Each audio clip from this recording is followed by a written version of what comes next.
Hello, everybody. Welcome to L.I.N.K Live. My name is Marina, Editor-in-Chief of Food Logistics and Supply and Demand Chain Executive. Happy Wednesday. Welcome. I'm here with my team. Hi, I'm Brielle. I'm the Associate Editor. I don't think any of us have had enough caffeine today. I didn't know that's where you were going. I didn't know we were. I know. I thought you were still talking. I know. I'm always a mess. We've done these so many times and it doesn't get easier, but I'm a and I'm the web editor. And we are talking about safety because this week is Safe and Sound Week, which is just a cool little program that OSHA put together. And it was kind of something we felt hit home with a lot of our readers just because everybody wants to practice employee safety and product safety and plant safety and just overall, safety in general, because that just makes good business practice. So let's kick it off. First, make sure you go on our website, foodlogistics.com and sdcexec.com to register for SCN Summit, which is August 25th, talking about the state of supply chain industry. And make sure while you're also on our websites that you nominate companies for our upcoming awards. So we got that out of the way. So Workplace Safe and Sound Week. We're in talks with National Safety Council, and they created this program called SAFER, which is Safe Actions for Employee Returns, which is aimed at helping employers prioritize safety as their employees return to traditional work environments.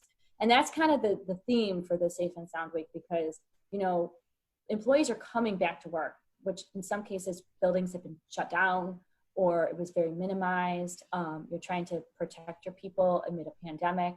So there's lots of things going on, and we're seeing a lot of companies that are doing really good things to better acclimate their employees and their workspaces, whether it's a social distancing, whether it's technology, especially in the driving industry. We just did this transportation chain video series. You can go to our website to find that too. And one of the things that we talked about in that is driver safety, because a lot of these DMVs closed. And so these drivers who have to renew their CDL licenses or even get CDL licenses couldn't do it. And so how do companies manage a fleet of drivers who are not necessarily completely certified, yet you still need to get product moving? You can't afford to take them off the trucks. So it's kind of like a weird situation. From my standpoint, that was some of the things that I'm seeing in terms of technology or any kind of innovative ways. What are you ladies seeing on your end? From the people that you've talked to? Well, of course, automation is a huge part of it. I mean, we can talk about automation in the warehousing sector and in logistics until, we're blue in the face because it's such a big topic today. But especially in with fleets, that's a huge part of it is, there's a lot of technology happening with the trucks themselves that are making it more safe for driving. I mean, think about your car and all the new safety features you have in your at home vehicle. It works the same way with trucking and even rail innovation. And then there's actually this interesting expert column that was posted in March on SDCE Exec, and it's from Qualitrol, and they talk about how to make a safe but also efficient warehouse. And I think it's really interesting because there are a lot of forklift accidents and accidents in the warehouse. This column says that there's 100 deaths a year with forklifts alone. Yeah. So a huge thing is training. That's like the number one thing is making sure that everyone is efficiently trained. And then, you have to stay alert. And then gear is really important as well. Investing in good safety gear that's new and sometimes integrated with technology can really, really help. Mm-hmm. Yeah, I agree. And then I know McKenna, we've talked, before about PPE and some of the things what are some of the things that you've seen when you talk about PPE with the people you talk to? And so everybody really stresses the importance of wearing your PPE. So Wisconsin has the mask mandate now, and So we're required to wear it. I match it with my outfit. I was gonna say, I love the color coordination. What I want to know is, do you have a mask in different colors? I do, and in different patterns. So you're like the queen. And in different patterns. But like, so when lockdown first happened, we were in Atlanta. We talked about this so many times.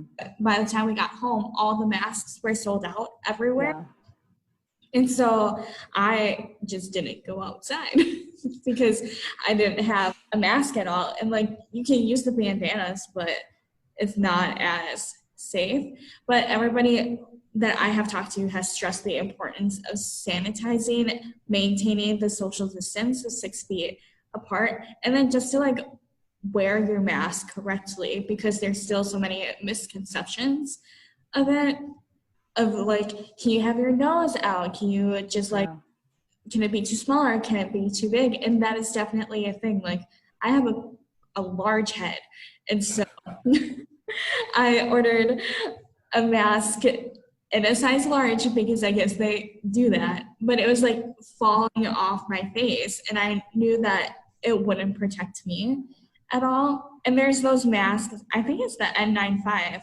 masks that protect you, but they don't protect others as well. But I think doing your research on your PPE and finding the best one possible for you, for the people around you as well.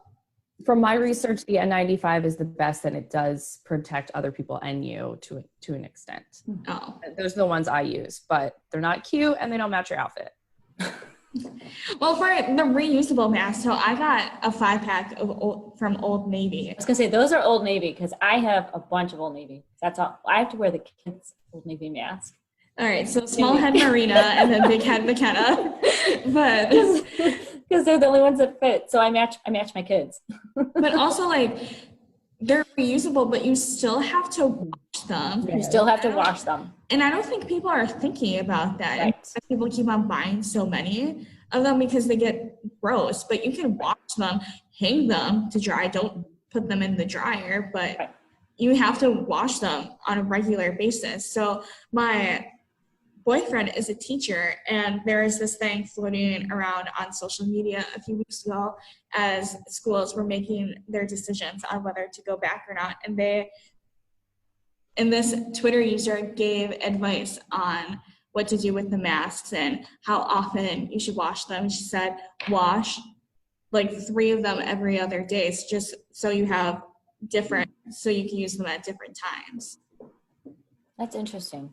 Because I just watch ours like we don't go out a lot.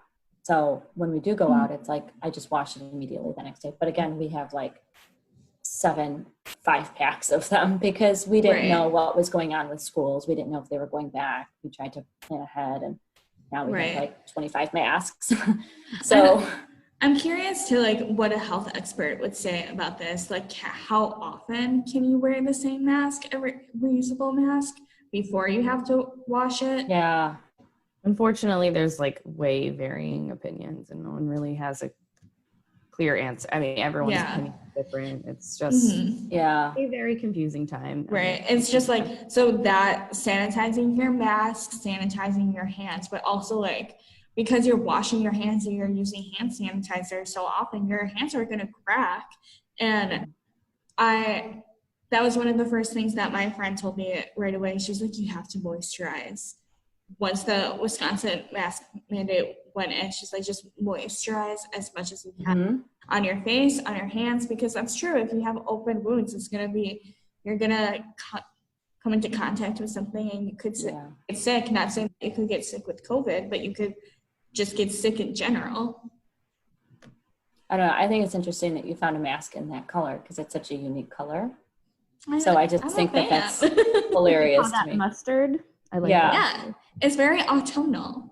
So. Yeah, it's very fall. I'm so I just think it's funny that it's like that particular color. It's not like a white or a black, or it's hilarious. I have several. I would recommend Old Navy. I do too. We have little ones that we just got. We have little dogs on them. Yeah. So. Oh, my friend got ones of her dogs. So it's like prints of her dog. Yeah, that's hilarious. Her dogs, yeah. And then we were talking about this website that showed up in my Facebook feed because we were talking about, the three of us were talking about Halloween last week. And so, I've been doing Halloween research, and they make these masks that are like of scary faces. And I just thought that was kind of funny. I think, wearing that around could be kind of funny, even if it's not Halloween. It's like, back off. Right. But besides PPE, what are other ways that people can protect themselves too? So, last year, and that column that you found, Briellle, is interesting that it was dated in March. That was kind of pre-pandemic, so to speak. So that was kind of before things kind of went haywire.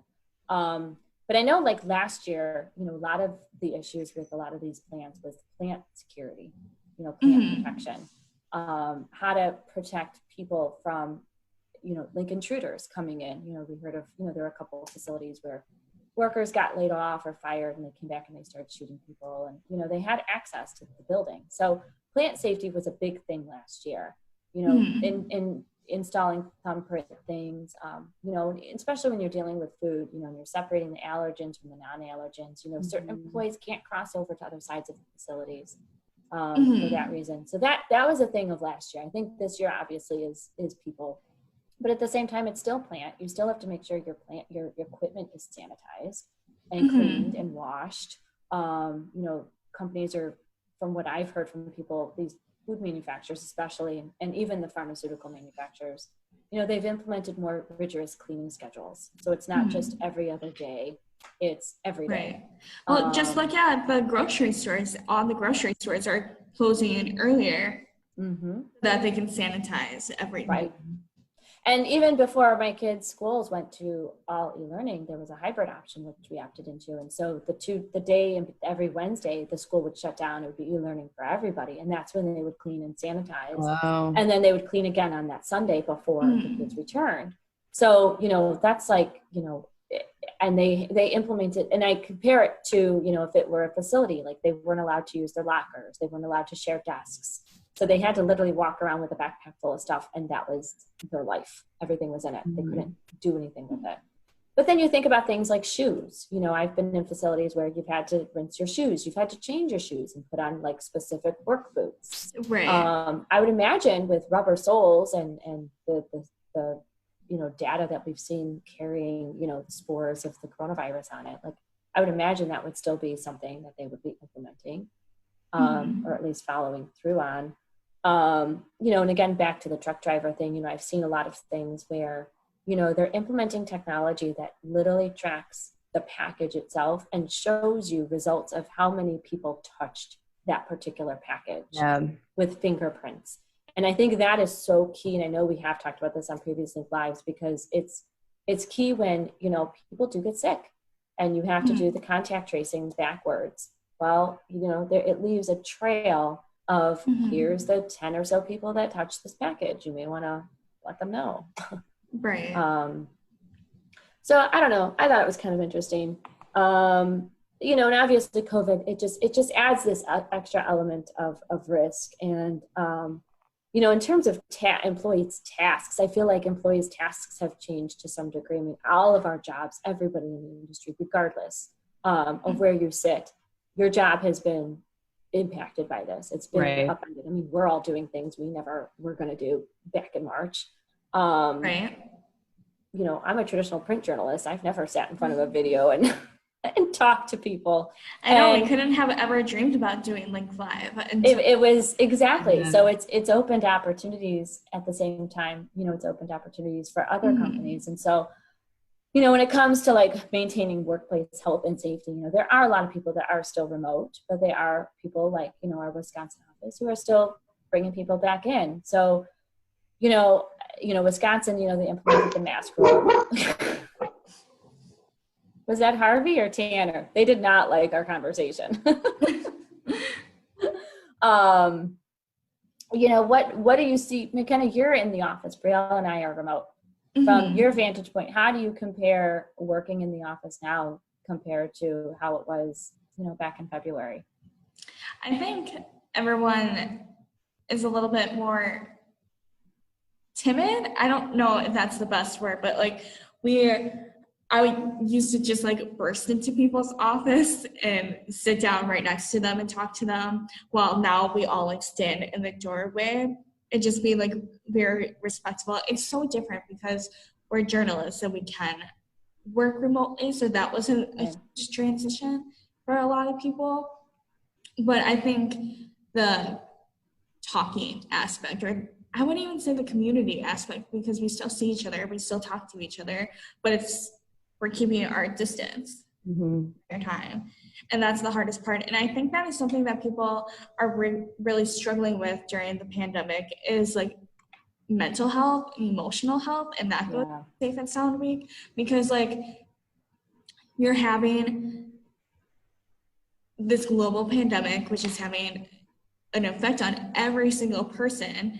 And then on top of that, like you could be having these mental health issues, and that's only going to make it worse, especially if you're not able to talk to people or go outside or see like people that usually help you feel better, because some people don't work that well virtual session, while it's really beneficial for everyone.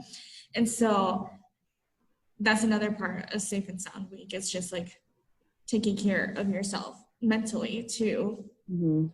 I think that's a very good point, because I have seen a lot more companies and a lot more surveys that show that companies are putting their people kind of more at the top of the list, where before, you know, they cared about their people, but they also cared about other elements as well. And I think since March, I've seen a lot of companies say, no, my people come first. If I have to shut down to protect my people, I will. And I think there's something to be said for that, especially in this industry, because, you know, everybody in this industry wants to be a part of this industry. You know, it's full of very passionate people. And, you know, that passion is contagious, and to protect your people. I mean, what good is your company if you don't have people who respect you and care for you and are well enough to work? So I think the mental health part is a very important discussion in our industry, because you don't know, you know, there's a lot of people who work, you know, differently. I mean, Briellle and I are remote, and, you know, our states are similar in how they handled the mask rule and how they've handled everything. And so, you know, we haven't seen people very rarely, and we haven't gone out at all. And I'm thankful that it's summer, but when the weather starts to turn, you know, who knows what that brings. So that's a good point. Briellle, from your vantage point, you know, you talk to people on your podcasts on L.I.N.K. What kind of things are you seeing when you talk to people about some of the things they're doing to better protect companies itself? I would say, you know, just like what everyone else is doing, most people are working remotely in ways they never have before, and it'll probably continue on that way in the future. And then like reducing interaction in the warehousing. So a lot of people are spaced out differently. They're reorganizing the warehouse in general. You're fine. He had to get his point across too.